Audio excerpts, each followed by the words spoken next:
Hello दोस्तों, आज के इस फ्री कुंडली के सेशन में बोला काजी का नंबर आया है। पोखरा नेपाल से इन्होंने हमें कांटेक्ट किया है। कुछ महीनों पहले इन्होंने कमेंट किया था, आज नंबर आया है।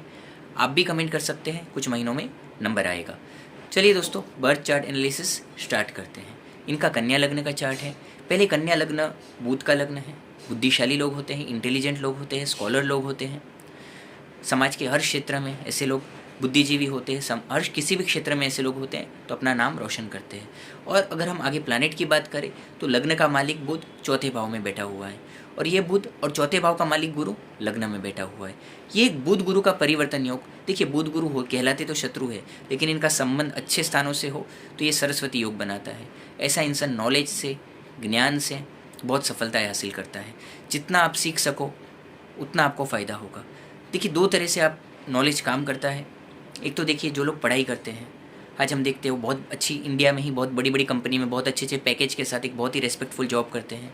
कुछ लोग फॉरेन जाते हैं, फॉरेन की अच्छी अच्छी बड़ी कंपनियों में उन्हें बहुत ही अच्छे बड़े लेवल के जॉब मिलते हैं, अच्छे ओहदा मिलता है, अच्छा पेमेंट मिलता है।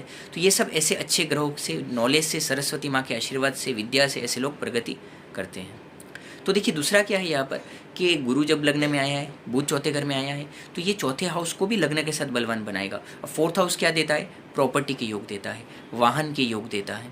तो फोर्थ हाउस भी यहाँ पे प्रबल बनेगा। अब देखिए, यहाँ पे सूर्य बुध का बुधादित्य योग भी है, तो ये बहुत ही शार्प माइंडेड, इंटेलिजेंट बनाता है। और सूर्य 12th हाउस का लॉर्ड होकर फोर्थ हाउस में आया है, तो ये ऐसा सूर्य भी आपको फॉरेन ट्रैवलिंग के लिए मदद करता है। अगर कभी ऐसा मौका मिले, ऐसा कोई काम मिले, तो आपको दूसरे देश में भी आपको जाने का मौका मिलेगा, फ़ायदा हो सकता है वहाँ पे, अगर आप कुछ काम करते हैं, नौकरी करते हैं या कुछ धंधा करते हैं। अब देखिए, दूसरी बात क्या है यहाँ पर कि देखिए, आपका जो धन स्थान का मालिक है वो शुक्र छठे भाव में बैठा हुआ है, और वो शनि मित्र के घर में बैठा हुआ है। अब ये शुक्र नौकरी से फ़ायदा करवाता है, क्योंकि मित्र के घर में है। इस जैसा कुछ लोग पूछते हैं, नौकरी का योग है, बिजनेस का योग है, तब ऐसे में ऐसा अगर योग मौजूद हो तो नौकरी में ऐसे इंसान को सफलताएं मिलती हैं। फिर बिजनेस का योग तो हम आगे जाके चर्चा करेंगे। तो नौकरी में ऐसा शुक्र आपको काफ़ी फ़ायदा देता है, मातृपक्ष से फ़ायदा देता है, मामा से, मासी से फ़ायदा देता है। ठीक है, तो ओवरऑल में ये शुक्र आपके लिए फ़ायदेमंद है। कभी भी लोन की ज़रूरत हो तो ऐसा शुक्र आपको आसानी से लोन दिलवाने में मदद करता है, चाहे वो फ्रेंड्स से हो, चाहे वो बैंक से हो। तो ऐसा शुक्र आपके लिए कई तरह के लाभ देने वाला है। भले वो खड्डे में बैठा है, लेकिन वो मित्र के घर में इसलिए लाभ देने वाला है। इतना है कि वो खड्डे में है तो ज़रूर जीवन साथी से ज़रूर कुछ मतभेद ऐसा शुक्र देता हुआ देखने को मिलता है, स्त्री जाति का कारक होने के कारण। ठीक है, अब देखिए, थर्ड हाउस की अगर हम बात करें आपके, तो आपका राहु नीच का बैठा हुआ है। तो ये राहु अपनी दशांतर दशाओं में आपको संघर्ष देता हुआ दिखेगा। आप कोई भी काम कर रहे हैं तो उसमें आपको बाधाएं पहुंचाएगा, नुकसानी होगी। कॉन्टेक्ट्स, जो आपके कॉन्टेक्ट्स हैं, जो आपके आजू बाजू के लोग हैं, उन लोगों के मिसअंडरस्टैंडिंग्स होगी। अड़ोस पड़ोस के लोगों के साथ लड़ाई झगड़ा करवाएगा। तो ये थर्ड हाउस का जो राहु है, 9th हाउस का जो नीच का केतु है, ये भाग्योदय में बाधाएं देगा।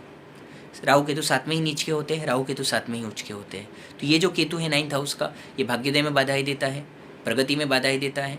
तो ऐसे ही राहु केतु का उपाय आपको करना चाहिए। कुत्तों को डेली दूध पिलाना चाहिए, इससे केतु का उपाय होगा। और शिव जी को डेली जल चढ़ाइए, इससे राहु का उपाय होगा। देखिए, और एक विद्या का योग आपकी कुंडली में मौजूद है। जैसा मैंने बुध गुरु का कहा, 5वें घर में शनि स्वग्रही है आपका, तो ये भी पढ़ाई के लिए बहुत अच्छा योग बनता है। ऐसी कुंडली में जो इंसान पढ़ाई करता है, जो भी कुछ भी सीखिए, अगर समझिए स्कूल कॉलेज छूट चुका है तब भी आप कुछ सीख सकते हैं। कोई स्किल डेवलप करिए, कुछ नॉलेज बढ़ाइए, इससे आपको काफ़ी फ़ायदा होगा, नॉलेज से आपको फ़ायदा होगा। ठीक है, और पंचम हाउस का शनि लॉन्ग टर्म में शेयर बाजार से भी आपको फ़ायदा दिलवाएगा, आपको लक दिलवाएगा। ठीक है, तो ओवरऑल में आपकी संतान भाग्यशाली होगी। संतान के जन्म के बाद आपकी प्रगति होती है, संतान आपका भाग्य खोलने वाली होती है, आपका साथ देने वाली होती है। तो इस तरीके से 5वां शनि आपके लिए हर तरीके से फ़ायदेमंद है। उसकी दशांतर दशा भी आपके लिए बहुत ही फ़ायदे वाली जाएगी शनि देव की। अब देखिए, सप्तम भाव का मालिक है वो लग्न में बैठा हुआ है, 7वें घर को देख रहा है। भागीदारी से भी फ़ायदा है, व्यापारिक यात्राओं से फ़ायदा है, जीवन साथी से फ़ायदा है। तो ओवरऑल ऐसा गुरु भी आपके लिए काफ़ी फ़ायदे लेकर आया हुआ है। 8वें स्थान का जो मालिक है मंगल, वो 10th हाउस में गया हुआ है, और शत्रु क्षेत्री बैठा हुआ है बुध के घर में। देखिए, वैसे तो मंगल 10वें घर में बहुत ही श्रेष्ठ, बहुत ही बेस्ट माना जाता है, कुल दीपक बनाता है, कर्मठ होता है ऐसा व्यक्ति, हार्डवर्किंग होता है, जहाँ भी काम करता है वहाँ पे टॉप में आता है। भले बॉटम से वो शुरुआत करे, चाहे वो नौकरी ही क्यों ना हो, वो टॉप में आने की ताकत रखता है, चाहे वो बिजनेस ही क्यों ना हो। अपनी मेहनत से ओवर द ईयर्स बहुत ही टॉप में आने की ताकत रखता है। लेकिन ये मंगल शत्रु क्षेत्री है, 8वें घर का मालिक है, लग्नेश कन्या लग्न में लग्नेश का शत्रु है, तो ये यहाँ पे नुकसानी के योग भी देता है। ये मंगल यहाँ पे नुकसानी के योग भी देता है। तो एकदम से, जैसा कि हमने पहले जॉब की बात की, अब बिजनेस की बात कर रहे हैं, तो देखिए बुध की पोजीशन अच्छी है, वो 4th हाउस में गया हुआ है बिजनेस का मालिक होकर, और वो 10th हाउस को देख भी रहा है, और मंगल और बुध की प्रतियुति हो रही है यहाँ पे, बिजनेस का मालिक और 8th हाउस का मालिक वैसे भी दृष्टि संबंध प्रतियुति संबंध दोनों ही बना रहे हैं। और इस तरीके से ये मंगल, बिजनेस अगर आप करते हैं तो कोई भी रिस्क वाला, उधारी वाला ज़्यादा बिजनेस नहीं करना चाहिए, नहीं तो बिजनेस में बीच बीच में लॉस के योग होते हैं, बिजनेस परिवर्तन के योग होते हैं। तो ऐसी कुछ सिचुएशंस में आपको बहुत सावधानी से काम करेंगे तो आपके लिए अच्छा रहेगा।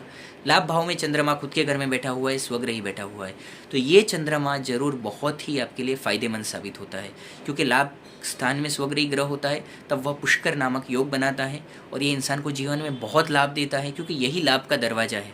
11वां घर बहुत इंपॉर्टेंट होता है लाभ के लिए, इनकम के लिए। देखिए, दूसरे स्थान बलवान होंगे आप कमाएंगे, लेकिन अगर लाभ भाव बलवान होगा तो आपको बड़ा फ़ायदे होंगे, जीवन में बड़े फ़ायदे होंगे, बड़ा पैसा कमाएंगे।